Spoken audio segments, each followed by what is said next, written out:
Seringkali kita ada di bawah suatu ilusi bahwa malaikat itu berambut pirang dan rambutnya ikal dan mengkilat dan ada sayap kecil di punggungnya.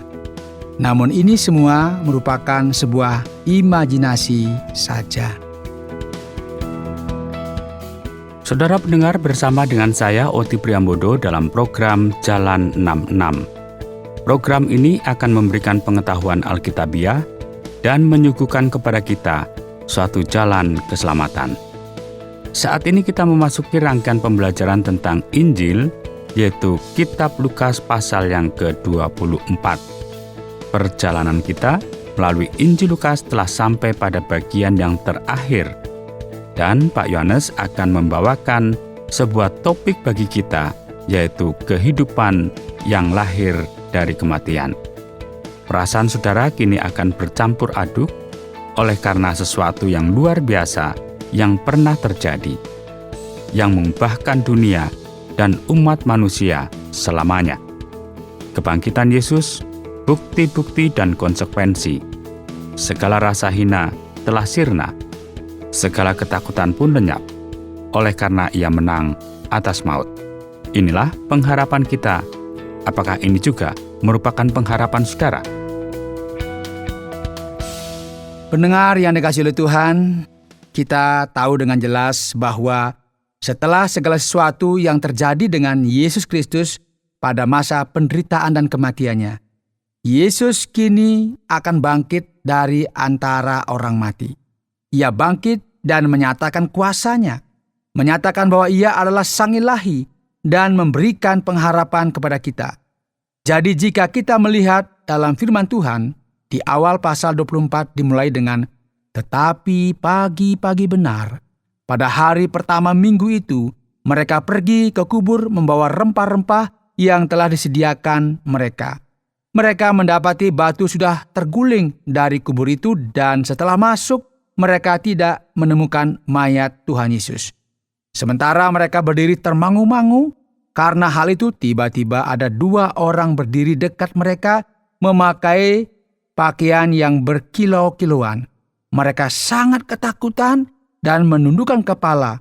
Tetapi kedua orang itu berkata kepada mereka, "Mengapa kamu mencari Dia yang hidup di antara orang mati? Ia tidak ada di sini. Ia telah bangkit. Ingatlah apa yang dikatakannya kepada kamu ketika Ia masih di Galilea, yaitu bahwa Anak Manusia harus diserahkan ke tangan orang-orang berdosa dan disalibkan, dan akan bangkit pada hari yang ketiga." Maka teringatlah mereka akan perkataan Yesus itu. Saudara, Lukas memulai pasal ini dengan berbicara tentang kebangkitan Kristus, khususnya menekankan pada perempuan dalam skenario ini.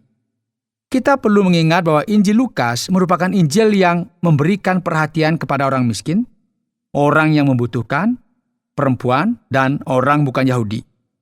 Dan ini menarik sekali dan sangatlah mengejutkan, karena meskipun perempuan tidak dikategorikan spesial oleh masyarakat pada zaman itu, yaitu zaman Perjanjian Lama, karena mereka senantiasa dianggap kurang penting dibandingkan dengan lelaki, dan kita masih melihat di sini bahwa mereka ada dalam posisi yang khusus, dan mereka merupakan yang pertama sekali menyaksikan kebangkitan Yesus. Saudara, kita bisa melihat di sini ada 2 orang yang berpakaian berkilau-kilauan. Dan tentu saja ini merupakan suatu referensi akan malaikat yang memberitahukan tentang kebangkitan Yesus. Dan setelah mereka kembali dari kubur, mereka menceritakan semuanya itu kepada ke-11 muridnya tentang apa yang telah mereka lihat. Tentu saja hanya 11 murid ya, karena Yudas tidak masuk ke dalam hitungan lagi. Dan Lukas juga akan memberikan detail cerita pada waktu itu. Dikatakan dalam Alkitab, perempuan-perempuan itu ialah Maria dari Magdalena dan Yohana dan Maria ibu Yakobus. Dan perempuan-perempuan lain juga bersama-sama dengan mereka memberitahukannya kepada rasul-rasul. Saudara, ini sesuatu yang luar biasa. Terkadang kita berpikir bahwa orang pada masa kini memiliki iman yang kecil dan orang Kristen merupakan orang yang lemah. Namun tidakkah saudara mau melihat bagaimana dalam Perjanjian Baru? para murid telah diberi peringatan bahwa Yesus akan bangkit. Dan ketika para perempuan ini datang dengan sukacita yang penuh, mereka memberitahu orang-orang tersebut tentang apa yang terjadi. Namun orang tersebut tidak percaya kepada mereka. Tetapi bagi mereka perkataan-perkataan itu seakan-akan omong kosong. Luar biasa ya. Sungguh pun demikian. Petrus bangun, lalu cepat-cepat pergi ke kubur itu. Ketika ia menjenguk ke dalam, ia melihat hanya kain kapan saja. Lalu ia pergi dan ia bertanya dalam hatinya, apa sekiranya yang telah terjadi? Kini Petrus akan mengkonfirmasi apakah Yesus benar-benar bangkit atau tidak. Dan ia akan menyadari bahwa ini benar-benar merupakan suatu kebangkitan. Jika kita cermati, Perjanjian Baru menjelaskan kebangkitan ini dengan sangat baik. Dengan memberikan perhatian kepada fakta-fakta nyata dan tidak hanya sekedar sesuatu yang merupakan hal-hal spiritual secara penuh. Atau fantasmagori atau ilusi psikologis. Dan dalam ayat 13 dan selanjutnya, kita akan melihat episode baru dalam kitab Lukas. Firman Tuhan berkata bahwa pada hari itu juga, 2 orang dari murid-murid Yesus pergi ke sebuah kampung bernama Emmaus, yang terletak kira-kira 7 mil jauhnya dari Yerusalem. Dan mereka bercakap-cakap tentang segala sesuatu yang telah terjadi. Ketika mereka sedang bercakap-cakap dan bertukar pikiran, datanglah Yesus sendiri mendekati mereka, lalu berjalan bersama-sama dengan mereka. Tetapi mereka tidak dapat mengenal dia. Yesus berkata kepada mereka, apakah yang kamu percakapkan sementara kamu berjalan? Maka berhentilah mereka dengan muka muram. Seorang dari mereka bernama Kleopas menjawabnya, adakah engkau satu-satunya orang asing di Yerusalem yang tidak tahu apa yang terjadi di situ pada hari-hari belakangan ini? Katanya kepada mereka, apakah itu? Jawab mereka, apa yang terjadi dengan Yesus orang Nazaret? Dia adalah seorang nabi yang berkuasa dalam pekerjaan dan perkataan di hadapan Allah dan di depan seluruh bangsa kami. Tetapi imam-imam kepala dan pemimpin-pemimpin kami telah menyerahkan dia untuk dihukum mati dan mereka telah menyalibkannya. Padahal kami dahulu mengharapkan bahwa dialah yang akan datang untuk membebaskan bangsa Israel. Tetapi sementara itu telah lewat 3 hari sejak semuanya itu terjadi, tetapi beberapa perempuan dari kalangan kami telah mengejutkan kami. Pagi-pagi buta mereka telah pergi ke kubur dan tidak menemukan mayatnya. Lalu mereka datang dengan berita bahwa telah kelihatan kepada mereka malaikat-malaikat yang mengatakan bahwa ia hidup.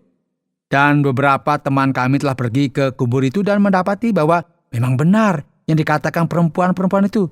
Tetapi dia tidak mereka lihat. Pada saat ini juga Yesus kemudian berkata kepada mereka dengan sangat keras, hei, kamu orang bodoh, betapa lambannya hatimu, sehingga kamu tidak percaya segala sesuatu yang telah dikatakan para nabi. Bukankah Mesias harus menderita semuanya itu untuk masuk ke dalam kemuliaannya? Lalu ia menjelaskan kepada mereka apa yang tertulis tentang dia dalam seluruh kitab suci, mulai dari kitab-kitab Musa dan segala kitab nabi-nabi. Mereka mendekati kampung yang mereka tuju. Lalu ia berbuat seolah-olah hendak meneruskan perjalanannya. Tetapi mereka sangat mendesaknya, katanya, tinggallah bersama-sama dengan kami. Sebab hari telah menjelang malam dan matahari hampir terbenam. Lalu masuklah ia untuk tinggal bersama-sama dengan mereka. Waktu ia duduk makan dengan mereka. Coba bayangkan saudara. Ini merupakan situasi yang sangat menarik. Ia mengambil roti, mengucap berkat, lalu memecah-mecahkannya dan memberikannya kepada mereka. Ketika itu terbukalah mata mereka dan mereka pun mengenal dia, tetapi ia lenyap dari tengah-tengah mereka. Wow, tentu ini merupakan sesuatu yang luar biasa. Dan para murid pun berkata seorang kepada yang lain, bukankah hati kita berkobar-kobar ketika ia berbicara dengan kita di tengah jalan dan ketika ia menerangkan kitab suci kepada kita? Mereka tidak dapat mengerti dan melihat bahwa yang berbicara dengan mereka tersebut adalah Yesus. Mengapa Lukas memutuskan untuk menunjukkan ini kepada kita? Apa kira-kira saudara? Ya, supaya jelas, Yesus tidak hanya menghilang begitu saja. Para murid berada di sampingnya, berbicara dengan mereka, namun mereka tidak menyadari bahwa ia ini adalah Yesus. Jadi jika ada orang yang berkata bahwa mereka sangat ingin melihat Yesus, maka terjadilah peristiwa psikologis ini. Tidak. Ini merupakan sesuatu yang nyata, jelas, objektif, dan bernilai sejarah. Lalu bangunlah mereka dan terus kembali ke Yerusalem. Di situ mereka mendapati ke-11 murid itu. Mereka sedang berkumpul bersama-sama dengan teman-teman mereka. Kata mereka itu, "Sesungguhnya Tuhan telah bangkit dan telah menampakkan diri kepada Simon." Lalu kedua orang itu pun menceritakan apa yang terjadi di tengah jalan dan bagaimana mereka mengenal dia pada waktu ia memecah-mecahkan roti. Dan sementara mereka bercakap-cakap tentang hal-hal itu, Yesus tiba-tiba berdiri di tengah-tengah mereka dan berkata kepada mereka, "Damai sejahtera bagi kamu." Mereka terkejut dan takut dan menyangka bahwa mereka melihat hantu. Mari perhatikan hal ini bersama-sama, saudaraku. Banyak dari kita akan berpikir, kebangkitan ini merupakan sesuatu yang aneh. Tidak mungkinlah itu terjadi. Namun mari kita lihat bersama di sini bahwa firman Tuhan mengatakan, "Mengapa kamu terkejut? Dan apa sebabnya timbul keraguan-raguan di dalam hati kamu? Lihatlah tanganku dan kakiku. Aku sendirilah ini. Rabalah aku dan lihatlah, karena hantu." Perhatikan saudara. Hantu tidak ada daging dan tulangnya, seperti yang kamu lihat ada padaku. Jika Yesus hanya merupakan roh atau hantu, maka semuanya akan berbeda. Yesus menunjukkan kepada mereka tangan dan kakinya karena mereka masih saja tidak percaya. Siapa berkata bahwa pada zaman Alkitab orang lebih beriman? Siapa? Mereka semuanya ragu juga, saudara. Dan menarik sekali memang, bagaimana Allah mengizinkan semua keraguan ini muncul dan ia mengatakan sesuatu yang menepis keraguan-raguan ini. Mereka sangat penuh dengan sukacita dan kekaguman, lalu ia bertanya, "Adakah padamu makanan di sini?" Lalu mereka memberikan kepadanya sepotong ikan goreng. Ia mengambilnya dan memakannya di depan mata mereka. Saya cukup yakin, saudara, bahwa tidak ada seorang pun yang pernah melihat hantu atau roh yang makan ikan atau roti. Atau hamburger mungkin ya. Atau nasi pecel atau apa itu nggak ada ya. Tentu kita tidak akan menemui roh ataupun hantu yang masuk ke rumah seseorang untuk makan siang. Tiba-tiba tadi di sini ikan gorengnya kok hilang. Nggak ada, saudara. Firman Tuhan ini pun kemudian berkata, "Inilah perkataanku yang telah kukatakan kepadamu ketika aku masih bersama-sama dengan kamu. Yakni bahwa harus digenapi semua yang ada tertulis tentang aku dalam kitab Taurat Musa dan kitab nabi-nabi dan kitab Mazmur." Lalu ia membuka pikiran mereka sehingga mereka mengerti kitab suci. Katanya kepada mereka, ada tertulis demikian, Mesias harus menderita dan bangkit dari antara orang mati pada hari yang ketiga. Dan lagi dalam namanya berita tentang pertobatan dan pengampunan dosa harus disampaikan kepada segala bangsa mulai dari Yerusalem. Kamu adalah saksi dari semuanya ini. Dan aku akan mengirim kepadamu apa yang dijanjikan Bapakku. Tetapi kamu harus tinggal di dalam kota ini sampai kamu diperlengkapi dengan kekuasaan dari tempat tinggi. Jadi, setelah ini, apa yang Yesus nyatakan kepada mereka? Bahwa kebangkitannya merupakan sesuatu yang nyata dan menarik sekali, saudara. Memang karena ini semua dimulai dengan para wanita ini. Dan kita akan melihat bahwa Injil akan diberitakan kepada orang bukan Yahudi. Lukas memberikan penekanan di sini. Lalu Yesus membawa mereka keluar kota sampai dekat Betania. Di situ ia mengangkat tangannya dan memberkati mereka.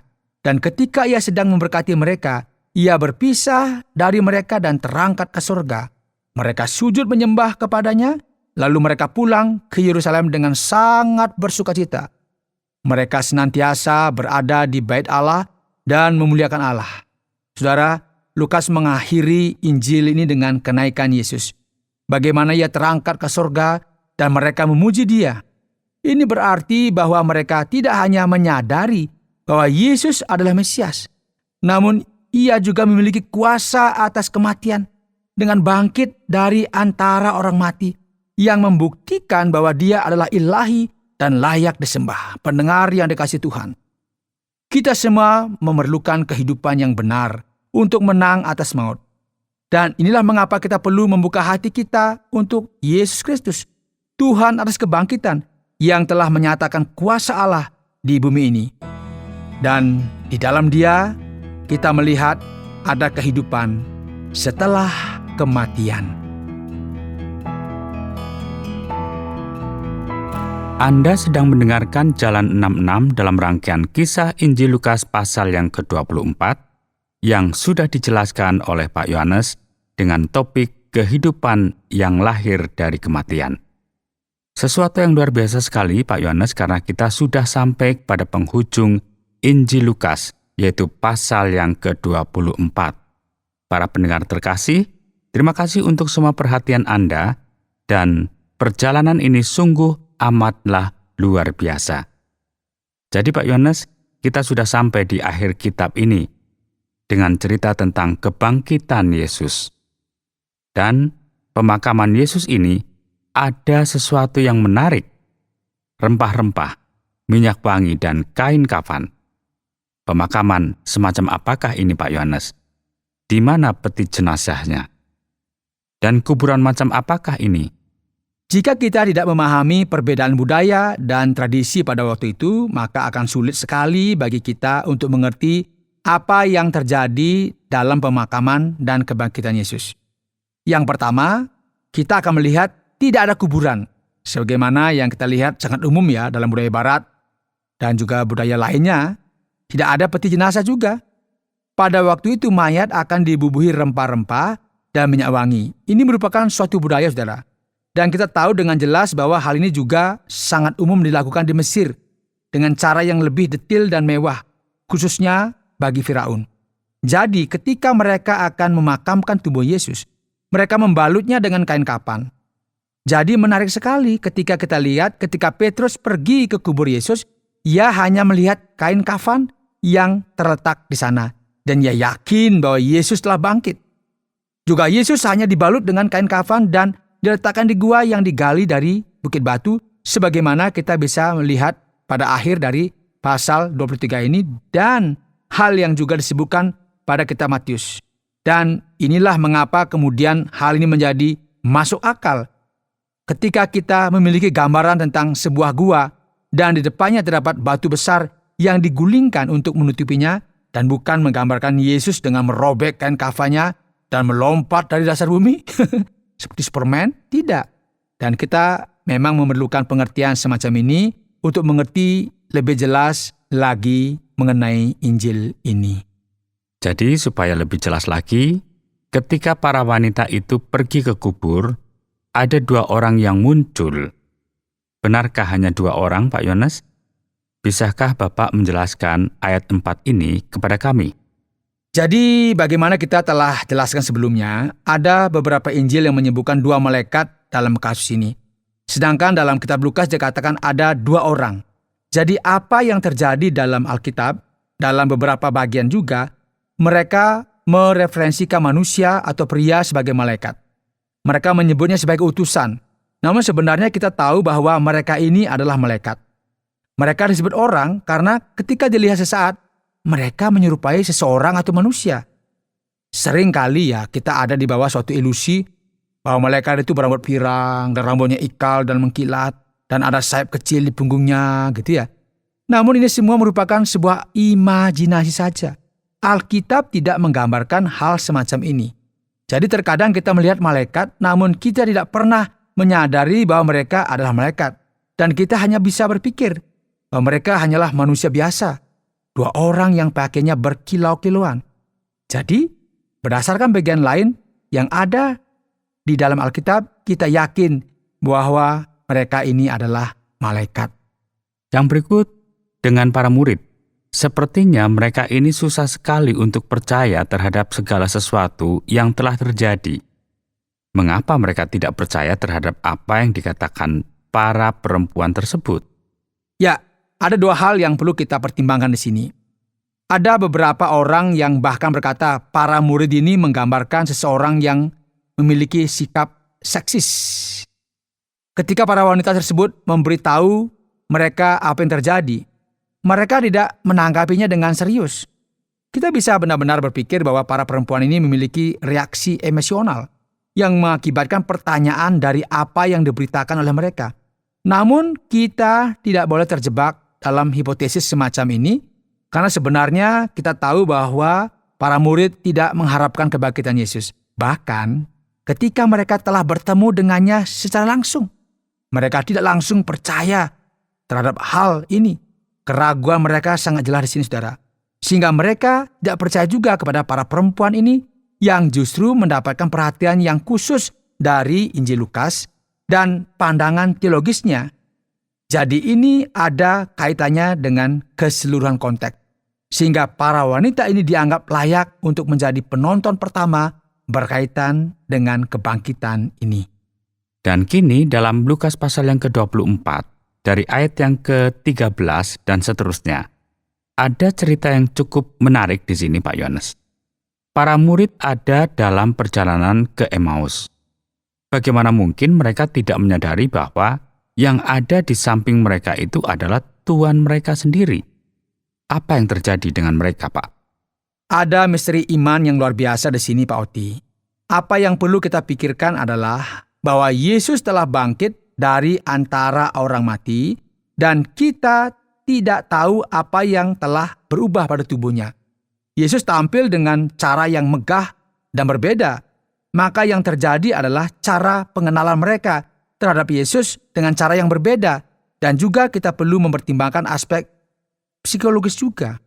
Mereka sudah lelah dan letih. Mereka tidak mengharapkan hal ini akan terjadi. Dan ini semua mempengaruhi apa yang terjadi di sini. Lukas juga menyebutkan bahwa ada selaput yang menutupi mata mereka, sehingga kita tidak bisa melihatnya dengan jelas. Namun, setelah itu, mata mereka menjadi terbuka. Dan ini semua merupakan sebuah misteri, dan kita hanya dapat mengerti semua ini dalam kekekalan nanti dan melihat setiap detil dari masalah ini. Sekarang, jika kita berbicara mengenai kebangkitan itu sendiri, Pak Yohanes, bagaimanakah wujud rohani dari Yesus setelah ia bangkit? Ia dapat makan ikan dan roti bersama dengan mereka, dan ia duduk di tepi danau. Bagaimana ini, Pak Yohanes? Jadi, apakah hal yang berkaitan dengan ikan ini merupakan sesuatu yang literal? Perjanjian Baru sangat jelas dalam menjelaskan kepada kita tentang apa yang terjadi di sini. Misalnya, para murid beberapa kali bingung atau tidak menyadari mengenai Yesus itu sendiri. Dan ketika Yesus sendiri yang muncul, mereka semua ragu dan bimbang. Sampai saat Yesus berkata, "Apakah kalian mau tahu bahwa aku bukanlah hantu atau roh? Jika kalian masih ragu, ayo kita makan." Gitu kira-kira ya. Jadi bukti bahwa Yesus kembali ke dalam tubuhnya.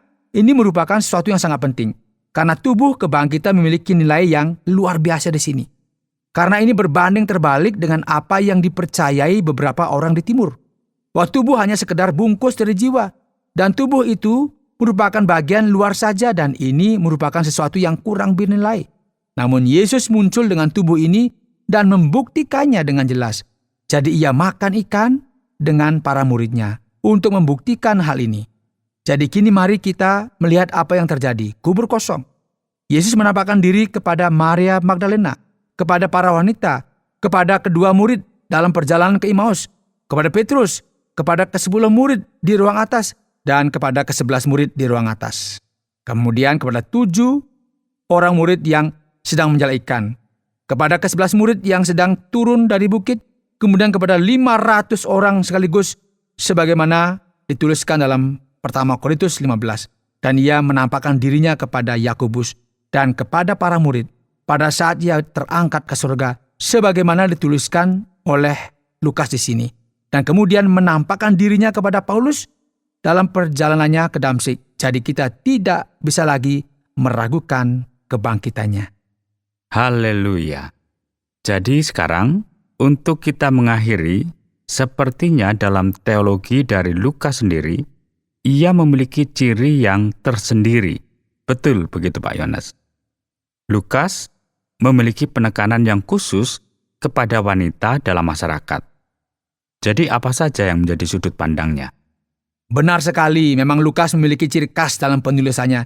Dan Anda tadi pun telah menyebutkan hal ini, bahwa ia memberikan penekanan kepada wanita. Dan tidak hanya kepada wanita saja, ia bahkan menuliskan nama-nama mereka yang merupakan sesuatu yang sangat spesial dalam konteks ini. Setelah ini kita melihat Lukas berkata bahwa para murid harus tinggal di Yerusalem, menantikan janji Bapa. Dan kita melihat adanya penekanan tentang Roh Kudus. Dan hal ini akan lebih dijelaskan lagi dalam kitab Kisah Para Rasul. Bersamaan dengan ini, ia juga berbicara tentang Injil yang akan diberitakan kepada bangsa-bangsa lain yang menunjukkan kepada kita tentang orang bukan Yahudi. Jadi hal-hal inilah yang menjadi khas dari Injil Lukas, khususnya ketika berbicara tentang kebangkitan Yesus. Terima kasih banyak Pak Yohanes atas setiap jawaban yang sudah disampaikan oleh Bapak, yang sangat membantu kita untuk menjelajahi kitab Injil kali ini. Dan bagi para pendengar sekalian, tetaplah bersama kami karena kita akan sampai kepada bagian akhir, yaitu kesimpulan. Pendengar yang dikasihi oleh Tuhan, hari ini dalam program Jalan 66, kita telah selesai mempelajari Injil Lukas. Pendengar, kita telah menjelajah kitab Lukas pasal 24 yang berbicara tentang kehidupan setelah kematian dengan membaca kebangkitan setelah kematian. Saudara telah mendengarkan bahwa semua Injil ini diakhiri dengan suatu kebenaran historis tentang kebangkitan Yesus. Dan tentu saja dalam Alkitab kita menekankan pentingnya kebangkitan. Jadi perhatikanlah dengan baik. Kita tidak boleh lupa bahwa tanpa kebangkitan tidak ada keselamatan.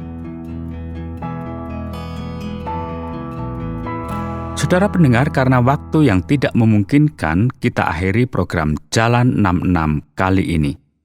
Apakah saudara ingin mengetahui terlebih lagi mengenai kehidupan dan pengajaran Yesus? Kami menantikan Anda untuk mengikuti pelajaran berikutnya dalam lanjutan pembelajaran tentang apa yang diajarkan Yesus Kristus kepada kita. Saudara, program Jalan 66 mengundang Anda untuk terus bersama dalam seri pembelajaran Alkitab yang memberikan pelajaran menyeluruh tentang firman Tuhan. Jika Anda memiliki pertanyaan atau berespon terhadap topik berhubungan dengan program ini, silakan menyampaikan melalui WhatsApp ke nomor 081 333 777 386. Terima kasih atas perhatian Anda.